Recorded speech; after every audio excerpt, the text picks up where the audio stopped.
Esse vídeo vai ser um pouco diferente do que costumamos trazer aqui no canal, mas eu espero que você goste e também sinta-se à vontade para deixar sugestões aqui nos comentários de casos parecidos ou de rankings que você quer ver aqui. Agora se prepare para os 5 casos de sequestros mais estranhos e curiosos do mundo criminal. Então já deixa o like nesse vídeo e ativa o sininho de notificações que eu te conto tudo.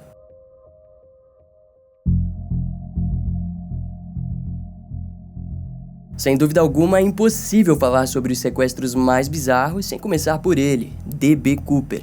Essa história ocorreu no dia 24 de novembro de 1971 nos Estados Unidos. Naquele dia, o voo 305 do Aeroporto Internacional de Portland saiu com destino à cidade de Seattle, em Washington. No entanto, poucos minutos depois da decolagem, um passageiro aconselhou a comissária de bordo a informar ao capitão que havia uma bomba na aeronave prestes a ser detonada. Mas claro, o sujeito garantiu que nada daquilo ocorreria se ele recebesse $200 mil.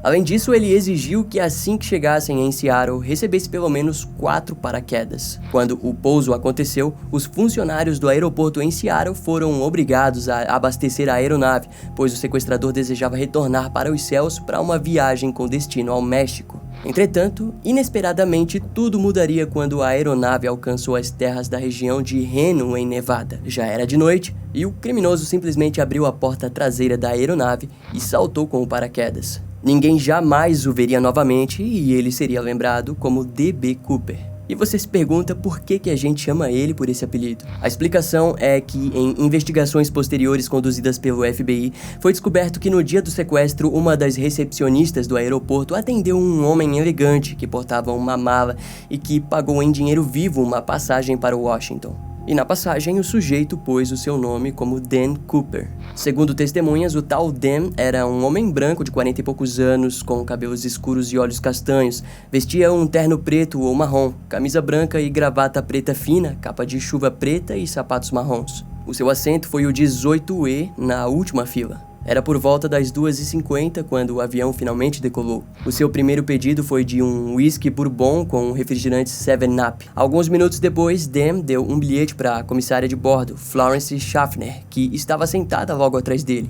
A situação a deixou constrangida e ela procurou apenas ignorar e pôs o bilhete em seu bolso. No entanto, Dan se inclinou na direção de Florence e a aconselhou ler a nota, pois ele estava com uma bomba. Em letras maiúsculas e bem nítidas, o bilhete a dizia para que ela sentasse ao lado do homem. Após sentar, ela pediu para ver a bomba. Ele então abriu sua maleta e ela pôde ver 2 fileiras de 4 cilindros vermelhos que Florence presumiu serem dinamites. Além de que, junto aos cilindros, era possível ver um fio preso a uma bateria cilíndrica. As exigências de Dan vieram em seguida e foram transmitidas para o capitão, que entrou em contato com a central de voo em Minnesota e transmitiu as exigências do dinheiro e paraquedas até às 5 da tarde. Enquanto isso, as autoridades locais e o FBI foram imediatamente solicitados. Vale ressaltar que toda essa negociação ocorreu sem que os passageiros percebessem. Inclusive, eles foram apenas informados que a chegada até Seattle atrasaria devido a um pequeno problema mecânico. Como resultado, o voo atrasou cerca de 2 horas a mais. Tempo bastante para que o dinheiro e o paraquedas fossem reunidos. Nessas 2 horas, em diversos momentos, Dan conversou com a comissária de bordo Tina Mucklow e ele pareceu ter um vasto conhecimento da área em que sobrevoavam. No fim desse horror, ela compartilharia que, de certo modo, Dan parecia um homem bastante legal e que não soava como alguém desagradável. O momento mais interessante foi quando Tina o questionou sobre o motivo de ter escolhido aquele voo. Dan respondeu que não possuía rancor por companhias aéreas no geral, mas sim porque continha muito rancor em si. Em um momento, um dos passageiros tentou ir ao banheiro, mas devido à tensão, Tina não o deixou passar, alegando problemas técnicos. O homem, no entanto, insistiu em ir até o banheiro.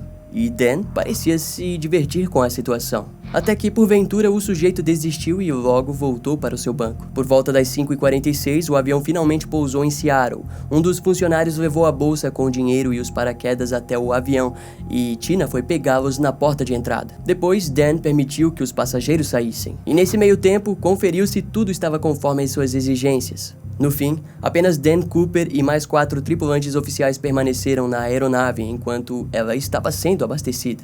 Devido a um problema no reabastecimento, enquanto esperavam, o criminoso reclamou que o dinheiro tinha sido entregue em uma sacola de pano e, então, cortou um dos paraquedas para criar uma bolsa. Após a aeronave ser abastecida, Dan disse que voariam para o sudeste em direção à cidade do México. O primeiro oficial, então, o questionou, alegando que a aeronave precisaria abastecer uma segunda vez até chegar no destino desejado. Em uma breve discussão, Dan acabou concordando em abastecerem no aeroporto internacional de Reno, e assim a aeronave decolou. No entanto, mais tarde ele passou diretrizes específicas sobre a porta de saída traseira da aeronave e exigiu que a escada de saída traseira também fosse estendida. Em seguida, Dan seguiu sozinho de lá. Quando estavam se aproximando de Reno, Tina Mucklow transmitiu a informação de que a escada de saída deveria ser levantada para um pouso seguro, mas eles então perceberam a ausência da resposta por parte do sequestrador. A aeronave pousou às 11h02. Vários agentes do FBI, policiais estaduais, delegados do xerife e a própria polícia de Reno cercaram a aeronave,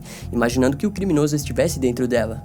Desse modo, foi apenas 30 minutos depois que declararam a aeronave sem nenhum tipo de presença de explosivos ou sequestrador. O FBI investigou toda a aeronave e descobriu cerca de 66 impressões digitais. Também foi encontrado a gravata preta do tal Dan Cooper e 2 dos 4 paraquedas que ele exigiu. Como a busca era algo considerável a se fazer, várias testemunhas foram entrevistadas para que um esboço fosse feito do suspeito. Durante as investigações, uma confusão nas buscas do suspeito fez com que um morador de Portland com o nome de B. Cooper recebesse atenção ao ponto de que o seu nome se tornasse o apelido oficial do sequestrador. Inicialmente, o FBI concluiu que o sequestrador havia pulado e sobrevivido à queda e parado na cidade de La Center, em Washington. No cinzeiro do apoio de braço do assento do criminoso, foram encontradas 8 bitucas de cigarro, e elas foram enviadas para o laboratório do FBI, mas as análises não deram frutos. Os itens foram então devolvidos para o escritório de polícia de Las Vegas. Eventualmente, após diversas tentativas de encontrar o esboço perfeito para o criminoso, D.B. Cooper acabou se tornando conhecido por esse retrato. No decorrer dos meses, a investigação se provou lenta e sem grandes pistas. Foi assim até fevereiro de 1980, quando um garotinho de 8 anos encontrou 3 pacotes de dinheiro na margem do rio Columbia, em Washington. O FBI mais tarde confirmou que o dinheiro era o mesmo do sequestro. Contudo, as notas já estavam em estágio de desintegração. Curiosamente, algumas notas estavam organizadas da mesma forma em que foram dadas ao D.B. Cooper. À primeira vista, a descoberta deveria trazer respostas, mas apenas causou o surgimento de mais perguntas. A principal era sobre o ponto de queda do sequestrador, que se provava estar incerta e até hoje há dúvidas sobre isso. Em 1998, o FBI quis analisar novamente as impressões digitais das bitucas de cigarros encontradas, mas foi surpreendido com o fato de que o escritório de Las Vegas havia as destruído. As investigações do caso foram tão intensas que o FBI se pronunciou somente em 2016 sobre a suspensão oficial do caso. Originalmente, o caso D.B. Cooper possui 66 volumes e está sendo preservado na rede do FBI em Washington para fins históricos. Em 2019, o FBI inesperadamente divulgou os resultados de uma investigação que provou que algumas horas depois do salto do sequestrador, uma mercearia próxima da cidade de Rayson, em Washington, foi assaltada. O ladrão teria levado apenas itens de sobrevivência como carne seca e luvas. Para eles, há suspeitas de que possa ter sido o mesmo criminoso. Entretanto, o mistério continua. Ainda hoje, D.B. Cooper é visto como um homem inteligente e organizado bastante para não precisar de cúmplices. Vários perfiladores deduziram que ele era um homem atlético, principalmente por conta das testemunhas que informaram que o criminoso não parecia gostar de álcool. Essa característica é chamativa, pois normalmente uma pessoa no lugar dele consumiria mais álcool em frente à tensão e à demora para suas exigências serem atendidas. Em contrapartida, os perfiladores disseram que provavelmente o criminoso fumava um maço de cigarros por dia. O FBI presumiu que o seu nome, Dan Cooper, poderia ter vindo da série em quadrinhos do mesmo nome, onde um piloto de testes da Força Aérea Real Canadense participava de várias aventuras, como, por exemplo, o paraquedismo. Ao longo dos anos, vários agentes acreditaram que o sequestrador poderia ter morrido no salto. O agente do FBI, Richard Toussaint, alegou que D.B. Cooper saltou de paraquedas durante a noite e poderia ter tido dificuldades em abrir o paraquedas. Ele acredita que o corpo pode estar no fundo do rio Columbia. No entanto, seus colegas teorizam que ele na verdade conseguiu e que provavelmente pode ter dormido no aconchego de sua cama naquela noite. Esse grupo de pessoas acreditam que o FBI procurou no lugar errado por muito tempo. Em outras palavras, naquela noite, D.B. Cooper estava livre para caminhar até sua casa com a certeza de que havia feito a aventura mais louca da sua vida. E antes de encerrarmos, entre os anos de 1971 e 2016, o FBI uniu cerca de 1.000 prováveis suspeitos de terem sido criminoso. E como a gente quer trazer esse caso para o canal de maneira mais completa, a gente vai deixar para falar sobre isso em um outro vídeo dedicado especialmente para esse caso.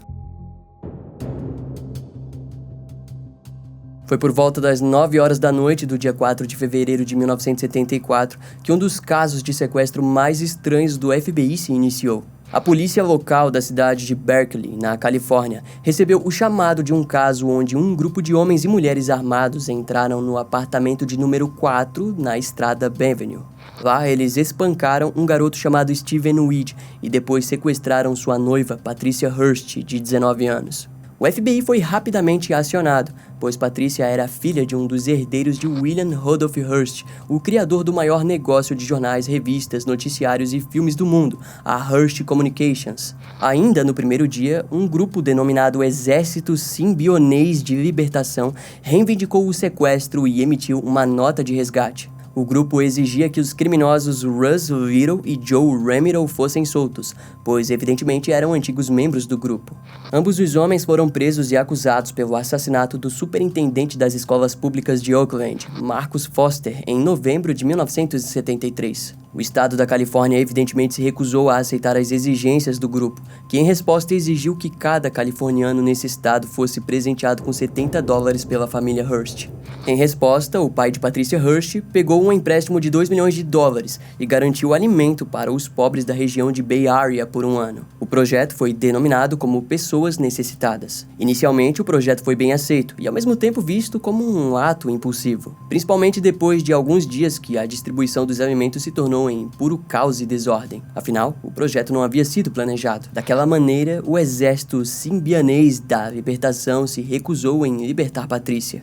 E enquanto isso, o FBI lidava com o caso 24 horas por dia. Nas investigações pela busca de onde eles estavam, os agentes do FBI deduziram que o grupo necessitava de gás e eletricidade, e assim, durante semanas, todo o serviço ou requerimento de gás era intensivamente investigado. Até que cerca de 2 meses depois de Patricia ter sido sequestrada, no dia 3 de abril de 1974, os sequestradores anunciaram uma fita onde a garota alegava ter se juntado ao Exército Simbionês de Libertação. Sob o nome de Tânia, a garota se prostava como pronta para lutar pelas ideias do grupo. Aquilo foi visto com surpresa por todos, inclusive pelos familiares que acreditavam que ela estava apenas seguindo as regras para que não fosse morta. Até que cerca de 12 dias depois, um assalto ocorreu ao Banco Hibernia, em São Francisco. Nas fitas de vigilância, o FBI notou que uma das assaltantes era Patricia Hearst, e algumas testemunhas confirmaram sua identidade. Durante o assalto, Patricia portava uma carabina M1 e mirava diversas vezes para os reféns. O assalto havia deixado 2 homens feridos. Mais tarde, o procurador-geral da Califórnia, William Saxby, se pronunciou e disse que Patricia não deveria ser considerada um membro do grupo, e sim apenas um criminoso comum. Na época, o FBI disse que haviam pistas suficientes fortes que indicassem que Patricia estava sendo forçada a cometer o assalto. Após o evento, o grupo acabou se dispersando e vários membros se separaram. Naquela altura, o FBI e a polícia conseguiram localizar o esconderijo em Los Angeles, onde o cercaram. Eventualmente, um confronto se iniciou e resultou na morte de 6 membros. Entre eles, os 3 fundadores, Angela Atwood, Saurikis e Donald DeFreeze, que cometeu suicídio. Quando os noticiários foram preenchidos pela operação, todos acreditavam que Patricia Hearst havia morrido no confronto. No entanto, Patricia, William e Emily Harris foram considerados fugitivos e também acusados de vários crimes que haviam cometido em nome do Exército Simbionês de Libertação. Em junho de 1974, o júri público acusou oficialmente Patricia de roubo pelo assalto ao Banco de São Francisco. Posteriormente, seria descoberto que entre julho de 1974 e agosto de 1975,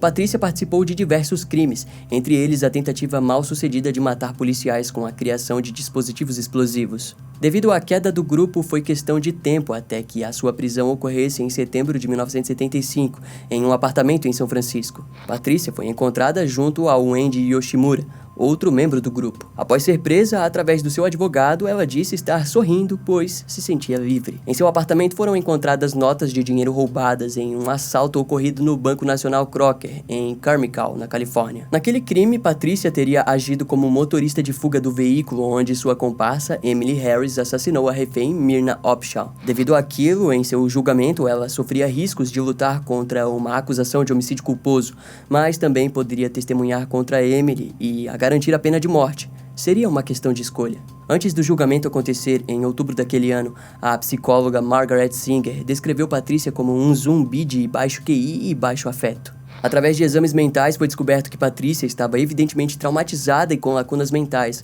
como esquecer memórias importantes de sua vida anterior, por exemplo.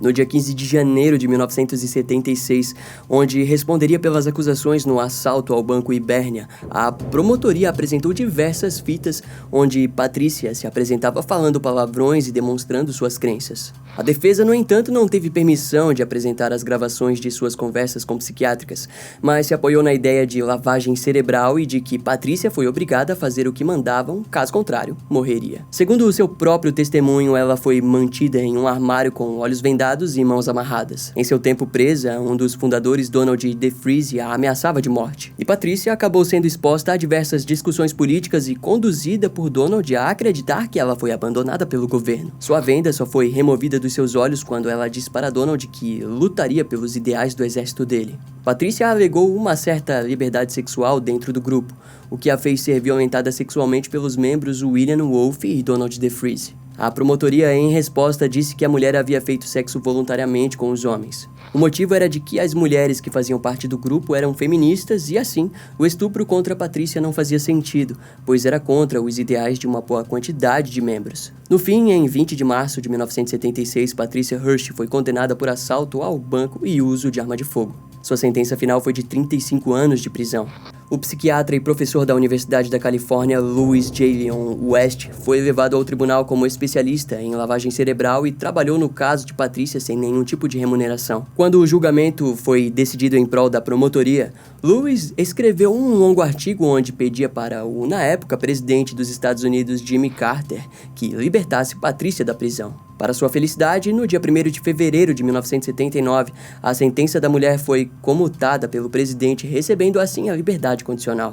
Alguns meses depois, ela se casou com Bernard Lee Shaw, um dos seus seguranças da polícia que cuidou da criminosa durante o seu tempo sob fiança. Eventualmente, eles tiveram 2 filhos e nos anos seguintes, Patrícia participou de diversas ONGs, como também escreveu um livro. No dia 20 de janeiro de 2001, o na época presidente dos Estados Unidos, Bill Clinton, lhe deu o perdão e Patrícia passou a receber todos os direitos civis como americana. Ao longo dos meses livres, ela participou diretamente de uma fundação que ajudava crianças com AIDS e age prestando apoio em várias outras fundações até os dias de hoje, tendo atualmente 68 anos de idade.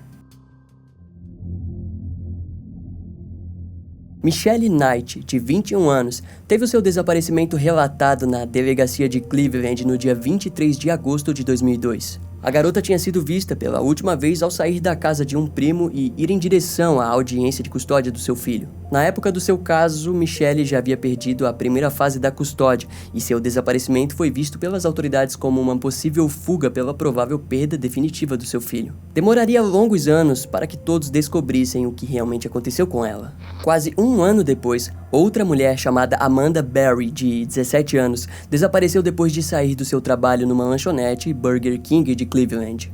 Diferentemente do desaparecimento de Michelle, o sumiço de Amanda resultou em um trabalho exaustivo de buscas e compartilhamento de informações. Curiosamente, durante as investigações, rumores de que seu corpo havia sido encontrado resultaram em uma perda considerável de atenção. Contudo, a sua mãe, Louanna Miller, permaneceria forte nas buscas com sua investigação pessoal por longos anos. No dia 2 de abril de 2004, Georgina de Jesus, uma garota de 14 anos, também desapareceu. Testemunhas informaram terem a visto conversando em um telefone público no caminho entre a escola e sua casa. Então, nos meses seguintes, o programa de televisão America's Most Wanted trouxe o caso do desaparecimento de Amanda Berry em sua programação. Lá, entre os anos de 2004 e 2006, o programa explicou várias vezes a possível conexão entre o desaparecimento de Amanda e o de Georgina. O motivo principal estava no retrato falado do suspeito em potencial que as testemunhas informaram às autoridades. De acordo com o perfil, o sequestrador teria entre 25 e 35 anos, aptidão física larga, olhos verdes, cavanhaque e uma barba fina. De qualquer maneira, se passariam ainda mais 10 anos para que o encerramento do caso chegasse nas mãos da justiça. No dia 6 de maio de 2013, um homem chamado Angel Cordeiro ouviu vários gritos desesperados e batidas vindos da porta de uma das casas da sua vizinhança. Ao se aproximar, ele se deparou com uma garota visivelmente abalada. Pouco tempo depois, outro vizinho chamado Charles Ramsey se aproximou e ambos ouviram a mulher, que disse estar presa com o seu bebê contra sua própria vontade na residência. Ambos os homens arrombaram a porta e a libertaram para em seguida chamar as autoridades. No andar de cima da residência, Michelle Knight e Georgina de Jesus foram encontradas. O dono da casa foi rapidamente localizado e identificado como Ariel Castro, de 52 anos. O histórico do homem era peculiar. No ano de 1993, ele havia sido preso por violência doméstica e 3 anos mais tarde foi completamente abandonado por sua esposa e filhos. No entanto, Ariel continuou a perseguir os seus familiares e os ameaçar, mas graças a uma ordem judicial, a mulher conseguiu afastar o seu ex-marido. Na época dos sequestros, Ariel trabalhava como motorista de ônibus escolar de Cleveland e permaneceu até novembro de 2012, ao ser demitido por acusações de pôr a vida das crianças em risco. Ao ser preso, Ariel confessou todos os detalhes dos sequestros. Em interrogatório, se descreveu como um homem de sangue frio, viciado em sexo e sem controle sobre seus impulsos sexuais. No ano de 2002, ao sequestrar Michelle Knight, de 21 anos, ele a levou para sua residência, onde a garota seria abusada sexualmente durante 10 anos seguidos. Michelle chegou a ficar grávida 5 vezes, mas abortou em todas as vezes através de espancamentos.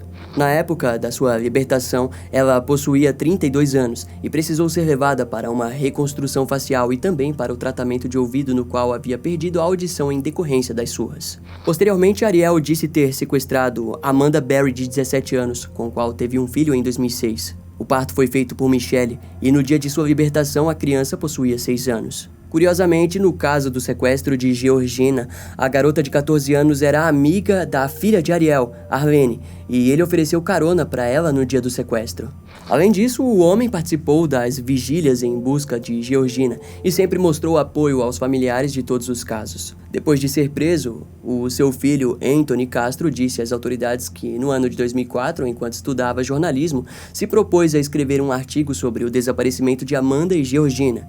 O seu pai o perguntou se acreditava na sobrevivência das garotas. Sua resposta foi negativa e Ariel se apresentou surpreso. Anthony também compartilhou que diversos pontos da antiga residência do seu pai eram restritos por ele durante sua visita, mas nunca desconfiou de algo como aquilo.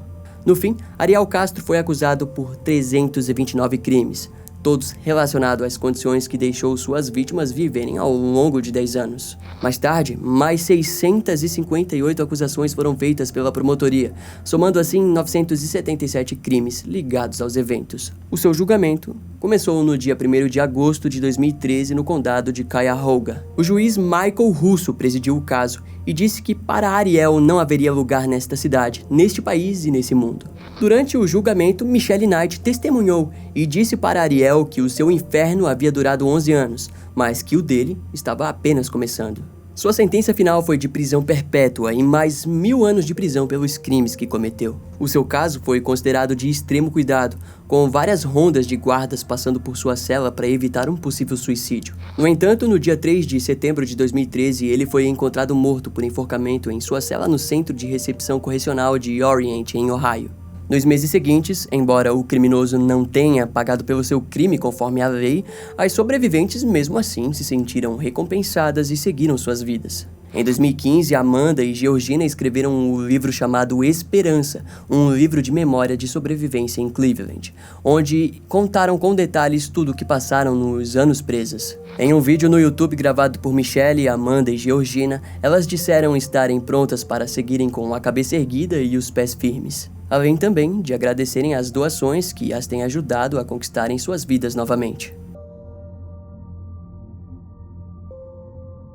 Esse caso é frequentemente chamado de o caso da Garota da Caixa e também dito pelo FBI como um sequestro sem precedentes. Era dia 19 de maio de 1977, quando Colin Stan, de 20 anos, estava pedindo carona nos arredores de Eugene, no Oregon, com o intuito de chegar ao norte da Califórnia. Lá, Colin participaria de uma festa de aniversário na casa de um amigo. No entanto, enquanto pedia carona, a garota viu uma van azul se aproximando. Quando o veículo parou, Colin viu dentro da van uma mulher com um bebê nos braços ao lado do seu marido e motorista da van. Colin era experiente em pegar carona nas rodovias estaduais, mas sempre procurava julgar em qual veículo entraria. Diante a van azul da família, ela presumiu que fosse uma boa escolha. Quando pararam em um posto na beira da estrada, Colin foi ao banheiro e pôde ouvir aquilo que julgaria como uma voz, que a disse para correr e pular da janela e nunca olhar para trás. A garota ficou com medo, mas se acalmou e voltou para a van azul. Afinal, não havia nada o que temer. Entretanto, poucos quilômetros à frente, o motorista posteriormente identificado como Cameron Hooker, de 23 anos, parou o veículo na beira da estrada e rendeu Colin com uma faca. Em seguida, a fez colocar uma caixa de madeira na cabeça que foi projetada para impedir a entrada de luz e som, mas a permitiria respirar. Cameron era um madeireiro que, ao lado de sua esposa Janice Hooker, de 19 anos, caçavam por jovens para aplicar suas fantasias sexuais de escravidão. A caixa na cabeça de Colin pesava cerca de 20 quilos e ela foi levada para a casa do casal, onde foi submetida a vários horrores.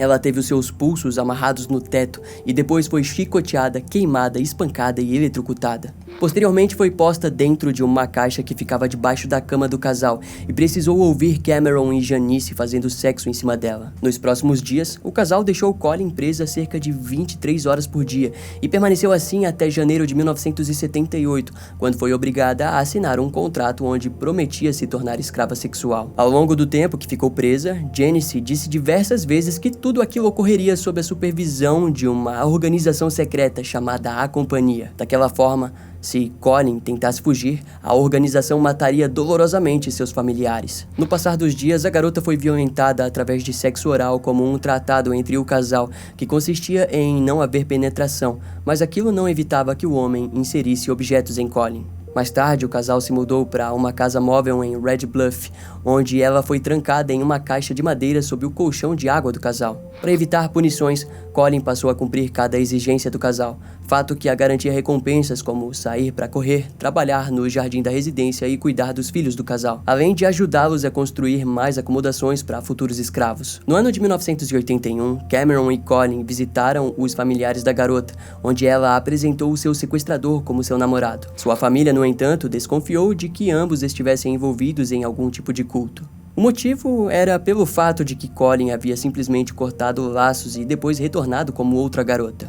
Embora houvesse suspeitas, uma foto foi tirada do trágico e falso casal. 2 anos depois, Colin conseguiu um emprego de empregada doméstica em um motel e, no mesmo ano, Cameron disse que gostaria de se casar com a garota. Contudo, aquilo causou um ponto de negação por parte de Janice, que foi até Colin e informou que antes de se tornar mulher do homem, também havia sido abusada e sofreu de lavagem cerebral. Devido a isso, Colin foi até uma estação de ônibus e ligou para Cameron informando que estava o abandonando, mas não procurou as autoridades para denunciá-lo.